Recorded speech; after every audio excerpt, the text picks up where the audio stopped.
Ya, berdoa selesai. Baiklah, hari ini hari Selasa 23 September 2025, kelompok 4 akan mempresentasikan terkait dengan tema analisis regresi atau regression analysis.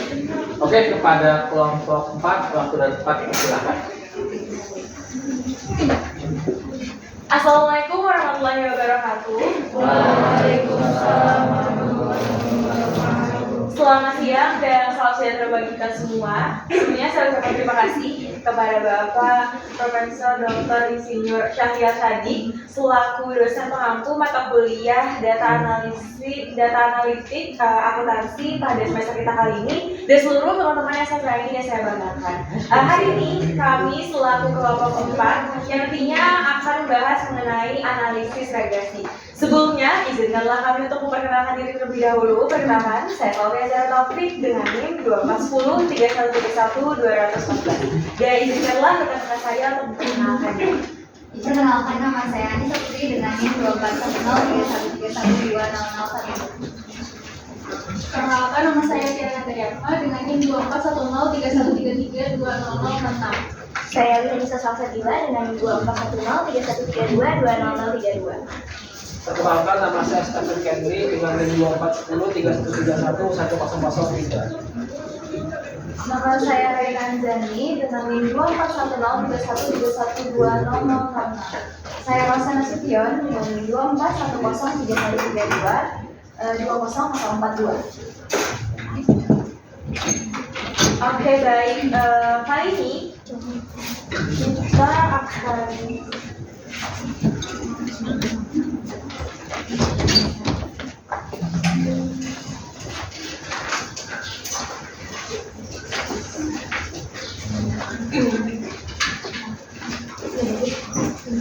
kali ini kita akan bahas mengenai analisis regresi, di mana pembahasan kita nantinya kita dapat mengetahui apa saja pengertian dari analisis regresi tersebut. Lalu ada jenis analisis regresi mulai dari bagaimana linear sederhana, linear berganda, lalu uji signifikasi dari model, bagaimana sistem regresi itu diterapkan, ada berdasarkan uji F atau simultan, lalu juga ada berdasarkan uji T atau parsial, lalu juga kita dapat mengetahui hal yang harus perhatikan apa sebelum kita menerapkan analisis regresi tersebut, dan yang terakhir yang pastinya kita mengetahui kegunaan dari analisis regresi tersebut dalam penelitian akuntansi. Oke, mungkin untuk materi pertama akan disampaikan oleh saya. Oke, baik. Perkenalkan kembali, nama saya Anissa Putri. Di sini saya akan membahas mengenai apa sih sebenarnya analisis regresi itu. Nah, jadi istilah regresi itu pertama kali dicetuskan oleh seorang yang bernama Francis Galton pada abad ke-19. Definisi regresi itu termuat dalam artikel si Galton ini yang berjudul Family Likeness Stature pada tahun 1886, yang mana isinya itu mengenai tinggi badan, tentang tinggi badan keluarga gitu. Jadi si Galton ini mengamati bahwa tinggi badan seorang anak itu cenderung memiliki tinggi badan yang lebih mendekati rata-rata tinggi badan populasi gitu. Jadi misalnya orang tuanya itu tinggi tapi anaknya itu tetap tinggi tapi tidak setinggi dari orang tuanya. Sebaliknya juga misalnya orang tuanya itu pendek, maka anaknya itu lebih tinggi gitu daripada orang tuanya. Lalu si Galton ini punya teman namanya itu Carl Pearson, yang mana si temannya ini itu membuktikan ide yang diamati oleh si Galton ini, dan si Carl Pearson ini mengumpulkan lebih dari 1 juta data mengenai tinggi badan dalam beberapa anggota keluarga gitu. Nah, jadi si temannya Galton ini menemukan pola yang sama dengan apa yang diamati oleh si Galton ini. Ternyata tinggi badan anak itu cenderung regress atau mundur ke rata-rata populasi. Nah, jadi si Galton itu menyebut fenomena itu dengan regression to mediocrity, yang mana artinya itu adalah tinggi badan anak itu tidak akan se-ekstrim orang tua, melainkan lebih biasa mendekati rata-rata. Nah, akan tetapi pada sekarang ini jauh berbeda definisi dari analisis regresi itu dengan apa yang didefinisikan oleh si Francis Galton ini. Secara umum, analisis regresi itu Berarti metode statistik yang digunakan untuk meneliti hubungan antara satu atau lebih variabel independen atau variabel bebas dengan satu variabel dependen atau variabel terikat dengan tujuan utama untuk memahami dan memprediksi bagaimana perubahan pada variabel independen dapat mempengaruhi variabel dependen. Nah, dalam akuntansi, analisis regresi ini digunakan untuk menganalisis dan memprediksi hubungan antara variabel seperti kinerja keuangan, lalu efektivitas sistem informasi, lalu arus kas, dan juga menguji hipotesis mengenai faktor-faktor yang mempengaruhi keputusan keuangan. Nah, misalnya aja dalam akuntansi ini, suatu perusahaan itu ingin mengetahui faktor-faktor apa yang mempengaruhi laba bersih gitu. Nah, kira-kira apa nih faktor yang diduga dalam mempengaruhi laba bersih itu tadi, misalnya penjualan kah, atau biaya operasional kah, atau mungkin arus kas masuk gitu. Yang mana si laba bersihnya ini sebagai variabel dependen atau variabel terikat, dan tiga faktor yang saya sebutkan tadi itu sebagai variabel independen atau variabel bebasnya. Nah, dengan melakukan analisis regresi ini, maka suatu perusahaan tersebut dapat membuat sebuah model yang menghubungkan antara variabel independennya tadi dengan variabel dependennya tadi. Mungkin itu saja penjelasan singkat mengenai definisi analisis regresi dari saya. Terima kasih. Selanjutnya akan dijelaskan oleh Rita.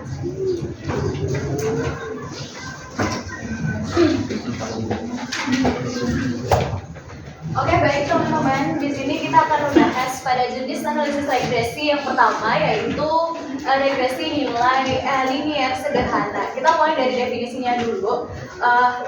Regresi linear sederhana itu merupakan alat statistik yang digunakan untuk mengetahui pengaruh antara satu variabel bebas terhadap satu variabel terikat. Yang mana variabel bebas itu dapat pula disebut dengan istilah prediktor atau variabel independen atau X, dan variabel terikat sering disebut dengan istilah kriterium atau variabel dependen atau Y. Ya, teman-teman. Lanjut, kita masuk pada model dari regresi linear sederhana, yang mana rumusnya itu adalah Y sama dengan A ditambah B X. Di sini Y itu sebagai garis regresi atau variabel respons, dan konstanta A itu sebagai konstanta, lalu konstanta perpotongan dengan sumbu vertikal, lalu B itu sebagai konstanta regresi atau slope, dan X itu sebagai variabel bebas atau prediktor. Artinya, apabila X itu berubah, maka Y itu juga ikut berubah sesuai dengan nilai besaran B. Supaya persamaan itu bisa dipakai, kita harus cari dulu nilai dari A dan B-nya, teman-teman. Rumus yang digunakan apa? Rumus yang digunakan ini. Mungkin teman-teman bisa lihat sendiri ya, sangat-sangat panjang. Oke, nah nilai A dan B itu dihitung dengan rumus matematis berdasarkan data yang kita punya. A sebagai konstanta itu menentukan posisi garis pada sumbu Y ini. Dan B atau slope itu menentukan arah garisnya. Apakah dia akan naik, apakah dia akan turun, itu nanti garis B. Dan ini A. Lihat teman-teman. Jadi kalau B itu positif, semakin besar X, maka Y itu akan naik. Dan apabila B itu negatif, semakin besar X, maka Y justru akan turun, teman-teman, di sini. Semakin besar X, B-nya naik, Y-nya turun. Seperti itu, dan berkebalikannya. Lalu contoh pada penggunaan regresi linear itu yaitu pengaruh daya beli masyarakat terhadap hasil penjualan saham, pengaruh penghasilan terhadap tingkat inflasi, dan pengaruh IQ terhadap IPK. Jadi dia itu regresi sederhana itu variabel itu hanya Y dan X. Jadi hanya dua variabel saja, teman-teman. Dua variabel saja, ya. Misal, kalau seseorang itu, kita akan bahas tentang pengaruh IQ terhadap IPK ya. Misalnya nih, orang itu selfie itu dia nggak belajar sama sekali, teman-teman. Yang mana berarti X itu 0. X itu 0, maka nilai prediksinya itu akan tetap 50 kita bayangkan bahwa Y itu sama dengan 50 ditambah 5X. Jadi setiap tambahan 1 jam belajar nilai ujian itu akan bertambah sebanyak 5 poin. Jadi dia akan naik gitu. Kalau dia belajar selama 4 jam, maka nilai prediksinya itu akan bertambah sama dengan 50 ditambah 5 dikali 4 sama dengan 70. Jadi B-nya ini akan semakin naik, teman-teman. Nah, mungkin seperti itu saja akan dilanjutkan oleh teman saya Sylvia. Oke, nah di sini kita lanjut. Tadi sudah menjelaskan gimana sih penggunaan dari linear sederhana itu. Nah tapi ternyata ada juga langkah-langkah yang harus kita terapkan dalam penggunaan linear sederhana itu. Pertama, yang pasti adalah kita menentukan tujuan dari analisis regresi linear sederhana itu. Atau kira-kira kedepannya dengan kita menggunakan linear sederhana ini, misalkan untuk inflasi kah, untuk keuangan dan lain sebagainya kah, yang berhubungan dengan data yang ingin kita analisis. Lalu kedua, kita mengidentifikasi variabel prediktor dan variabel responnya. Atau variabel prediktor ini variabel penyebab kenapa terjadi hal tersebut, dan variabel Y atau responnya itu adalah variabel akibat kenapa hal itu bisa terjadi. Artinya bisa kita sebutkan kayak X dan Y. Lalu ketiga yang penting juga adalah melakukan pengumpulan data dalam bentuk tabel. Setelah data terkumpul, kita runtutkan menjadi tabel. Kenapa? Agar kita mudah untuk melihat angkanya dari mana, mencatat angkanya bagaimana, agar terlihat rapi dan memang nyaman untuk analisisnya. Keempat, lalu kita menghitung X3-nya, X-nya, dan total dari masing-masing data yang sudah kita dapatkan. Setelah itu, kelima kita akan menghitung A dan B menggunakan rumus yang telah ditentukan. Rumusnya tadi yang sudah seperti saya jelaskan tadi juga. Misalnya dari titik awal bagaimana, lalu hubungannya antara garis X dan Y tadi. Lalu yang keenam, kita membuat model persamaan garis regresi ya dengan rumus Y sama dengan A tambah BX tadi. Setelah kita dapat datanya semuanya, lalu kita menghitung garis regresinya. Terus yang ketujuh adalah kita melakukan prediksi terhadap variabel prediktor atau responnya tadi. Jadi setelah hasilnya dapat, kita menganalisis sebab dan akibat dari data yang sudah kita analisis tadi. Dan yang terakhir, kita dapat menggunakan uji signifikasi menggunakan uji T dan menentukan taraf signifikan yang terjadi dari data tersebut. Nah, untuk tahap pengujian ini nanti mungkin akan dijelaskan lebih dalam oleh teman saya bagaimana sistem itu diberlakukan. Oke, mungkin kita lanjut ke rekan selanjutnya. Terima kasih.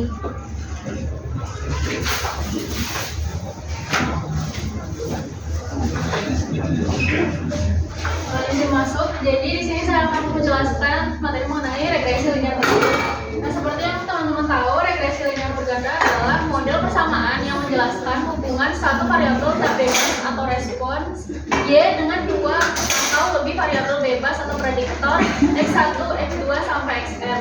Nah, tujuan dari uji regresi linear berganda adalah untuk memprediksi nilai variabel tak bebas atau respons Y apabila nilai-nilai variabel bebasnya atau prediktor X1, X2 sampai Xn diketahui. Nah, tujuan lain dari regresi linear berganda itu juga dapat untuk mengetahui bagaimanakah arah hubungan variabel tak bebas dengan variabel bebasnya. Lalu, langkah-langkah metode regresi linear berganda itu ini yang teman persamaan regresi linear berganda secara matematik dapat diekspresikan oleh Y sama dengan A tambah B1 tambah B2 tambah titik tambah Bn Xn, yang dimana Y itu variabel tak bebas atau nilai variabel yang akan diprediksi. A ini sebagai konstanta, B1, B2 sampai Bn itu nilai koefisien regresi, X1, X2 sampai Xn itu variabel bebas. Nah, apabila terdapat dua variabel bebas yaitu X1 dan X2, maka bentuk persamaan regresinya adalah Y sama dengan A tambah B1 X1 tambah B2 X2.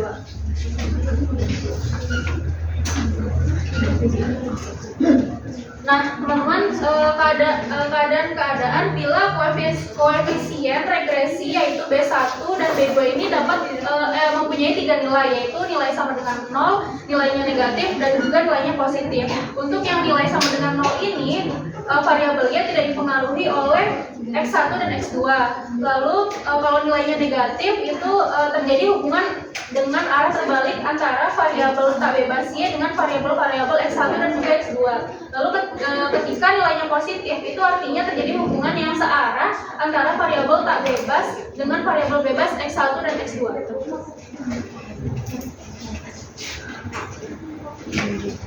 Nah, untuk tahapan penyelesaian masalah dengan metode regresi linear berganda ini ada beberapa tahap ya. Itu yang pertama mempersiapkan data training. Nah, data training itu biasanya diambil dari data histori yang pernah terjadi sebelumnya atau disebut data masa lalu dan sudah dikelompokkan dalam kelas-kelas tertentu. Lalu yang kedua menentukan variabel bebas dan variabel tidak bebas.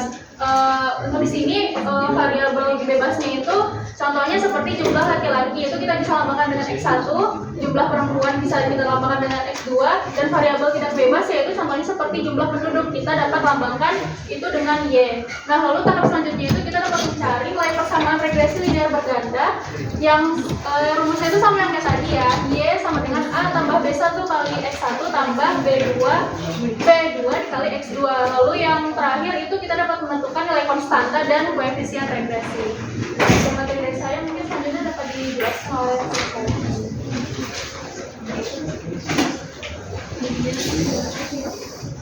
Baik, setelah mengetahui tadi sudah dijelaskan sama rekan saya apa itu analisis regresi beserta jenis-jenisnya. Selanjutnya kita akan menguji apakah model yang akan kita buat itu benar-benar signifikan atau tidak untuk kelayakan analisis model selanjutnya. Di sini ada dua jenis uji. Yang pertama uji F simultan dan juga uji T atau parsial. Uji F merupakan uji statistik dalam regresi untuk mengetahui apakah semua variabel bebas secara bersama-sama berpengaruh signifikan terhadap variabel terikat. Secara sederhananya adalah apakah variabel-variabel X atau variabel independen tadi secara bersama-sama itu dapat mempengaruhi si variabel Y atau dependen tadi. Nah, di sini ada rumus untuk uji F hitung, teman-teman.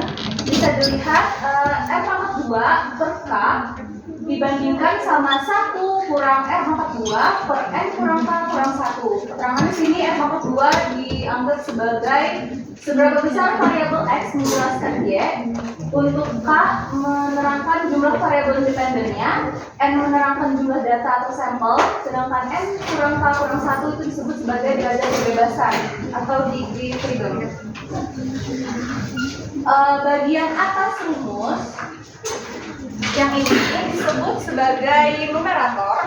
Gunanya untuk mengukur rata-rata variasi Y yang berhasil dijelaskan oleh setiap variabel X dalam model.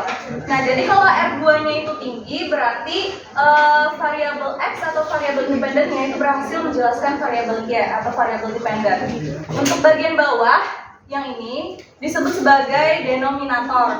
Tujuannya untuk mengukur rata-rata variasi Y yang tidak bisa dijelaskan oleh model atau disebut error. Jadi kebalikan dari numerator ini, denominator kalau dia lebih besar, lebih kecil errornya berarti signifikannya bagus hasilnya. Nah, kemudian numerator dan juga denominator dibandingkan, jika hasilnya besar berarti model yang dijelaskan oleh variabel X itu berhasil signifikan, menunjukkan uji F yang signifikan gitu. Kemudian untuk mengetahui uji keputusan dapat diambil dengan dua cara. Yang pertama perbandingan F hitung tadi yang rumus dengan F table. Nah, sebelumnya F table ini memang sudah ada oleh statistika ya teman-teman. Jadi kalian bisa searching aja table distribusi F. Nah, yang pertama, jika F hitung itu lebih besar daripada F table, maka model regresinya signifikan atau layak digunakan untuk model selanjutnya. Yang kedua, jika F hitungnya itu lebih kecil daripada F table, maka artinya model regresi itu tidak signifikan atau harus diuji kembali. Kemudian cara yang kedua, melalui nilai signifikansi p-value. Jadi yang pertama, jika signifikan itu lebih kecil daripada 0,05, berarti model regresinya signifikan. Sedangkan jika signifikannya lebih besar daripada 0,05, model regresi tidak signifikan. Nah, sebelumnya angka 0,05 itu disebut taraf signifikansi atau alfa atau tingkat kesalahan standar yang ditoleransi dalam dunia statistik. Jadi bisa aja berubah kayak 0,10 atau 0,1 itu tergantung sama entitasnya yang memberikan ketentuannya gitu. Selanjutnya untuk uji yang kedua atau uji T parsial dijelaskan oleh rekan saya.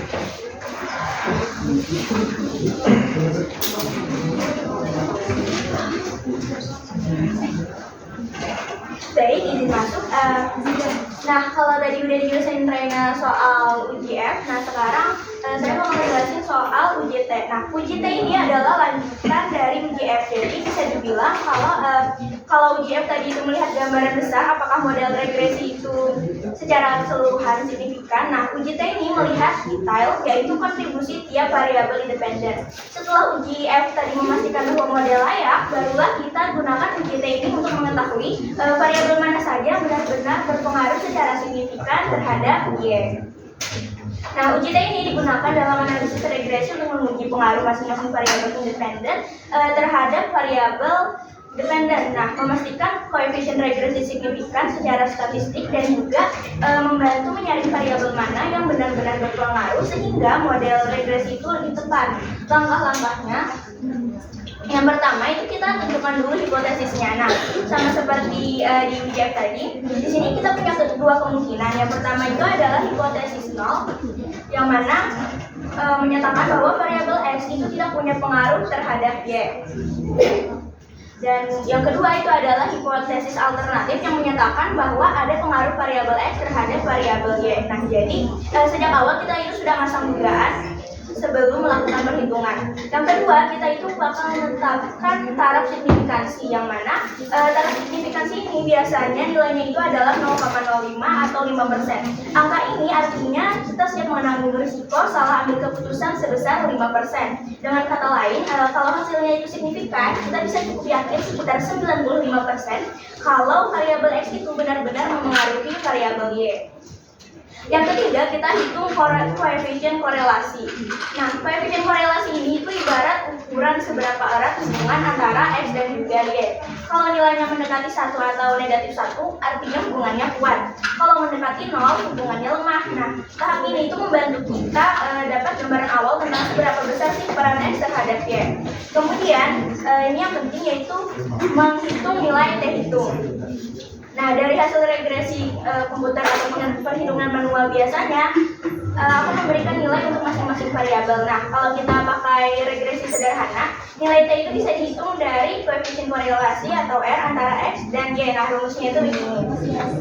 Maksudnya gimana? Nah, jadi nanti itu kita ambil nilai koefisien korelasi atau R yang udah dihitung, kemudian jumlah data yang dipakai itu kita kurangi dengan 2 lalu diakarkan. Nah, hasil perkalian R dengan ini itu nanti kemudian dibagi dengan denominatornya ya. Denominatornya yaitu akar dari 1 kurang R pangkat 2. Nah, hasil akhirnya itulah nanti yang disebut sebagai nilai T hitung. Nah, nilai ini yang nanti menjadi senjata utama untuk menentukan apakah pengaruh X itu signifikan atau tidak. Yang kelima, itu kita dalam menentukan nilai T tabel. Caranya itu dengan melihat derajat kebebasan, yaitu jumlah data dikurangi jumlah parameter dalam model. Nah, dengan DF dan taraf signifikansi tadi, kita buka tabel distribusi T untuk tahu batas kritisnya. Kemudian yang keenam, kita bakal membandingkan T hitung dengan T tabel. Kalau nilai T hitung itu lebih kecil daripada T tabel atau sama dengan T tabel, artinya hipotesis 0 itu diterima. Variabel X itu dianggap tidak berpengaruh. Nah, sebaliknya, jika nilai T hitung itu lebih besar dari T tabel, maka hipotesisnya ditolak sehingga variabel X itu terbukti punya pengaruh signifikan terhadap Y. Yang terakhir, yaitu kita tarik kesimpulan seperti tadi. Nah, setelah semua dibandingkan, kita itu bisa simpulkan gitu mana variabel yang benar-benar penting dalam model regresi gitu.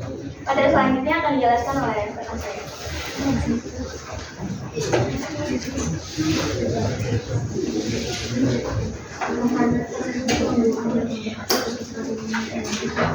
Oke, baik, kita lanjut ke hal yang harus diperhatikan dalam menggunakan analisis regresi. Jadi ini yang penting setelah kita melakukan beberapa tahapan tadi untuk melakukan perhitungan, analisis dan lain sebagainya. Jadi di sini ada studi yang menyangkut masalah tentang analisis regresi tersebut. Nah, di mana pertama kita harus menentukan representasi pemetaan dari karakteristik sistem konkret yang akan dipelajari. Artinya kita itu sudah mengetahui data atau sistem kedepannya akan kita pakai dari analisis regresi tersebut.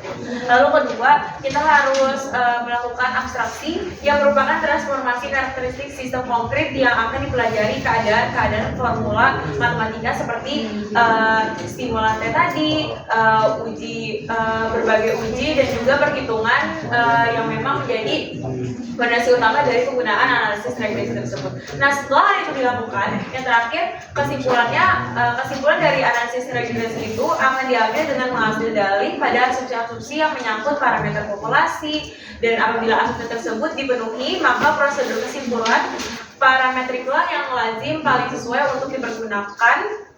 Dan apabila asumsi tersebut dilanggar, maka penerapan prosedur parametriklah bisa jadi akan menyebabkan hasil kesimpulan yang menyesatkan. Nah, jadi setelah kita melakukan perhitungan, pastinya akan ada perbandingan gitu loh teman-teman antara bagaimana sebab dan akibat dari hasil analisis tersebut. Sehingga dari situ kita dapat mengambil kesimpulan apakah memang asumsi kita itu benar, dilanggar, atau bisa bahkan endingnya nihil gitu. Apa mungkin selanjutnya akan disampaikan oleh Steve. Terima kasih. Baik, di sini saya akan menerangkan materi mengenai penggunaan analisis regresi dalam penelitian akuntansi. Fungsi yang pertama adalah menentukan hubungan antara variabel. Analisis regresi ini memungkinkan kita untuk mengidentifikasi apakah terdapat hubungan yang signifikan antara variabel-variabel yang diteliti. Misalnya, hubungan antara leverage perusahaan terhadap profitabilitas atau antara ukuran perusahaan dengan kebijakan pengungkapan sukarela. Fungsi yang kedua adalah memprediksi nilai variabel dependen. Dengan analisis regresi ini, kita dapat memprediksi nilai suatu variabel dependen berdasarkan nilai variabel independen. Contohnya, prediksi laba bersih perusahaan berdasarkan faktor-faktor seperti aset, pendapatan, dan biaya operasional. Lalu fungsi yang ketiga adalah mengukur tingkat pengaruh variabel. Analisis regresi ini tidak hanya menunjukkan ada tidaknya hubungan, tetapi juga seberapa besar pengaruh suatu variabel independen terhadap variabel dependen. Hal ini dapat membantu manajer atau peneliti untuk memahami variabel mana yang memiliki dampak yang paling signifikan terhadap hasil laporan keuangan. Yang keempat, fungsi yang keempat adalah mengontrol variabel lainnya dalam kurung pengaruh variabel kontrol. Dalam penelitian bidang akuntansi, seringkali ada banyak faktor yang mempengaruhi hasil keuangan dan keputusan akuntansi.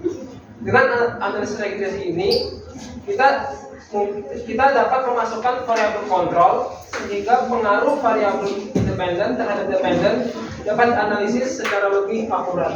Lalu fungsi yang kelima adalah menguji hipotesis penelitian. Analisis regresi ini dapat menjadi alat penting untuk menguji hipotesis dalam penelitian berbidang akuntansi. Misalnya, menguji apakah terdapat pengaruh yang signifikan antara corporate governance terhadap kualitas laporan keuangan atau pengungkapan CSR terhadap kinerja perusahaan. Next. Demikian materi dari kami, saya kembalikan kepada beberapa. Oke, baik. Itu tadi penjelasan mengenai materi kali ini, yakni analisis regresi. Kembali kita ke sesi diskusi, teman-teman. Apabila ada yang masih kurang dipahami atau ingin ditanyakan, silakan untuk menyebutkan namanya dan juga di. Terima kasih. Kira-kira kita hitung 1, 2, 3. Silakan. Ya, nanti para penanya silakan isi di grup WA ya. Nama dan Jangan lupa resepsi di Semari sudah ada. Baik, mohon izin perkenalkan diri, saya Nurila Fedia Anissa dengan NIM 24103132200013. Mungkin tadi saya ingin kembali lagi ke materi Stephen ya, yang mana tadi dalam penggunaan analisis regresi ini di dalam penelitian operasi. Jadi apakah regresi tersebut juga mampu menjelaskan nih hubungan sebab akibat atau sekedar hanya sebatas statistik antar variabel saja. Dan lalu bagaimana sih ini tuh berpengaruh dalam pengambilan keputusan di suatu perusahaan begitu? Apakah ada peran? Oke, baik. Terima kasih. Baik, terima kasih. Ya, atas pertanyaannya. Kira-kira untuk teman-teman yang lain, apakah ada yang ingin ditanyakan? Silakan untuk mengajukan. Terima kasih. Oke, mungkin kita hitung 1, 2, 3.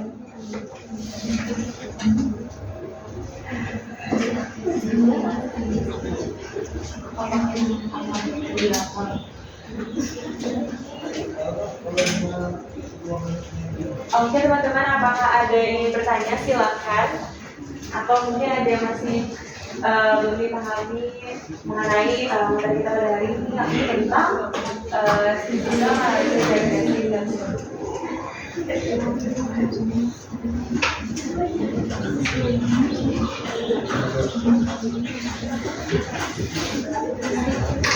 Oke, mungkin sambil menunggu pertanyaan dari teman-teman semua, kami mohon izin Bapak juga untuk berdiskusi mengenai jawaban dari pertanyaan. Terima kasih.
Oke, jadi saya ingin menjawab pertanyaan dari saya tadi. Yang pertama itu apakah analisis regresi itu tadi itu menjelaskan hubungan sebab akibat mengenai. Nah, aku ada nonton malam tadi itu ternyata analisis regresi itu tidak menjelaskan hubungan sebab akibat atau kausalitas nilainya itu cuma menjelaskan hubungan dan juga pengaruh antara variabel. Mungkin dari rekan itu ada yang menambahkan lebih lanjut mengenai pertanyaan dari Neta. Jadi regresi itu digunakan itu untuk mengetahui hubungan dari variabel x dan y itu kalau sederhana. Jadinya cuma dua variabel aja. Kalau ditanya kausalitas atau tidak jawabannya tidak otomatis kausalitas karena hanya hubungan x dan y. Misal, apakah nilai x itu akan mempengaruhi y? Apakah kalau x naik y akan berubah ataukah misalnya x naik y akan diam saja atau bagaimana? Nah, itu regresi. Kalau sederhana hanya dua variabel aja, A dan B, X dan Y. Kalau misalnya berganda itu banyak variabelnya, bisa 3, 4, kayak gitu. Misalnya, apakah hubungan dari kasus A terhadap ini itu akan bagaimana? Kayak gitu. Apakah kalau ini naik, saham akan naik dan lalu pengaruhnya terhadap ini bagaimana kayak gitu. Jadi kalau untuk hubungannya terhadap pengambilan keputusan, sebenarnya regresi itu dia sifatnya predik aja untuk memprediksi. Kayak misalnya apakah hubungan ini X misalnya penjualan naik, apakah kita profitnya akan naik juga? Apakah ini dan ini? Nah, kalau sebab akibat, kalau regresi itu sebagai dasar untuk pengambilan keputusan, kayaknya itu kurang tepatnya karena dia sifatnya hanya prediksi aja, jadi kadang akurat dan itu beresiko benar. Nah, mungkin dari teman-teman yang lain ada yang mau menambahkan. Baik, terima kasih kesempatannya. Jadi saya akan menambahkan mengenai terkait pengambilan keputusan. Tentu saja terkait pengambilan keputusan hal ini memiliki dampak yang besar. Jika peneliti memahami bahwa regresi hanya menunjukkan hubungan absolut statistik, maka hasil penelitian ini akan digunakan lebih hati-hati sebagai bahan pertimbangan, bukan sebagai dasar pembuat keputusan. Misalnya, regulator pajak tidak bisa serta-merta menyimpulkan bahwa profitabilitas yang tinggi pasti menyebabkan transfer pricing hanya berdasarkan regresi, melainkan harus melihat faktor lain seperti kebijakan perusahaan, struktur industri, atau peraturan bisnis internasional. Namun demikian, regresi tetap sangat berguna karena dapat memberikan bukti empiris awal untuk mendeteksi pola, memperkirakan kecenderungan, dan mengidentifikasi faktor yang perlu diwaspadai. Dengan kata lain, regresi membantu mempersempit fokus pengambilan keputusan dengan meski keputusan akhir tetap harus membutuhkan pertimbangan yang teoritis dan praktis lebih lanjut. Apakah dapat dipahami?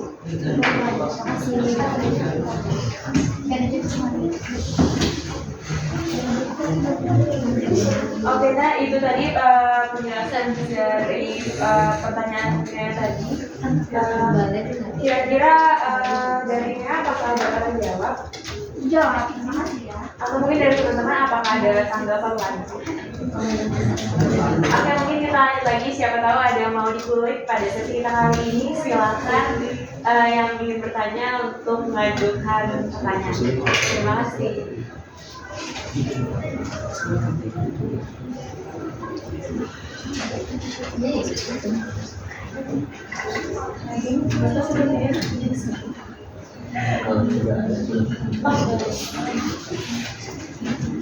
Oke baik, nah tiba kita di penghujung presentasi kali ini. Tadi kita sudah membahas mengenai analisis regresi. Semoga apa yang kami sampaikan dapat dipahami dan juga terima kasih kepada penanya.